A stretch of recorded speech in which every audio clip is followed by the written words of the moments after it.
और अब बात करते हैं एक ऐसे हथियार की जिसका नाम सुनते ही दुश्मन कांपने लगता है। इसका नाम है बंकर बस्टर बम।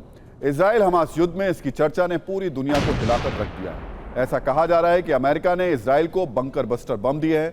हमास के सुरंग जाल को खत्म करने के लिए अमेरिका बंकर बस्टर बम वाली मदद कर रहा है। दावा यह भी है कि बंकर बस्टर बम से आईडीएफ ने कई सुरंगों को ध्वस्त भी किया है। बंकर बस्टर से हमास के मजबूत किले तबाह हुए हैं। अमेरिका ने इजराइल को 100 से ज्यादा बंकर बस्टर बम दिए।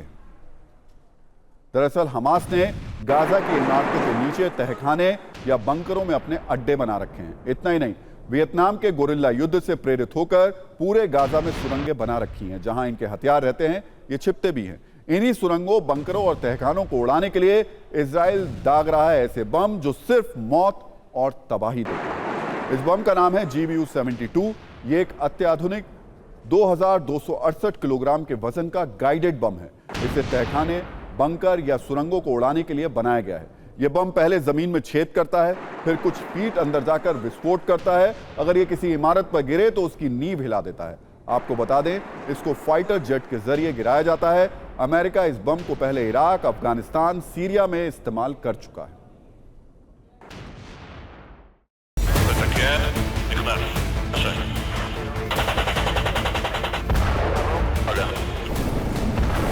इजराइल और हमास के युद्ध के 50 दिन से ज्यादा का वक्त बीत चुका है, लेकिन इजराइल को अमेरिकी मदद मिलनी कम नहीं हुई है।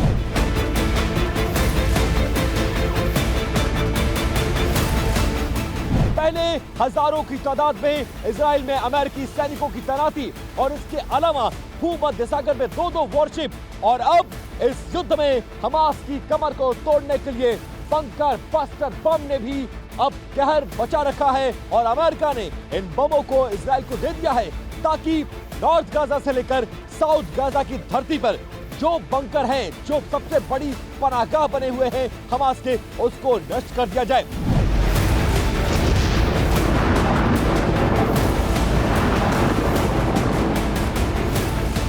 माना यह जा रहा है कि 2-2 हजार पाउंड के ये बम इतने ताकतवर हैं, इतने शक्तिशाली हैं कि ये जहां पर गिरेंगे, गहरी से गहरे बंकर, बड़े से बड़े बंकर, बड़े से बड़े पनाहगाह को मिनटों में खत्म कर सकता है।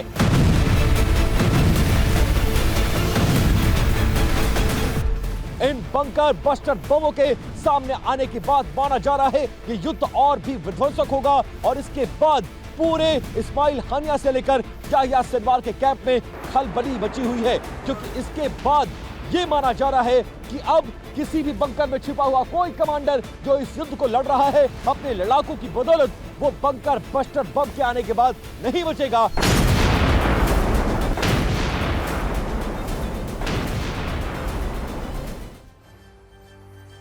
तो इजराइल ने सीजफायर के बाद पूरी ताकत झोंक दी है। हर तरफ से इस वक्त गाजा में, साउथ गाजा में खासतौर से हमले किए जा रहे हैं, और जो स्थिति बता रही है वो ये कि अब ये युद्ध किसी के हाथ में नहीं लग रहा। अमेरिका जो लगातार कोशिश कर रहा था कि कुछ हालात संभले, उसके हाथ से भी ये निकल चुका है। लेकिन इस सब के बीच में आज टाइम भी हमारे हाथ से निकल चुका है। सत्ता में आज का टाइम खत्म हो गया। सभी न्यूज़ मित्रों से हमारी न्यूज़ रिक्वेस्ट है कि वो सत्ता की न्यूज़ को ज़्यादा से ज़्यादा शेयर करें और अपने सुझाव हमें व्हाट्सएप ज़रूर करें।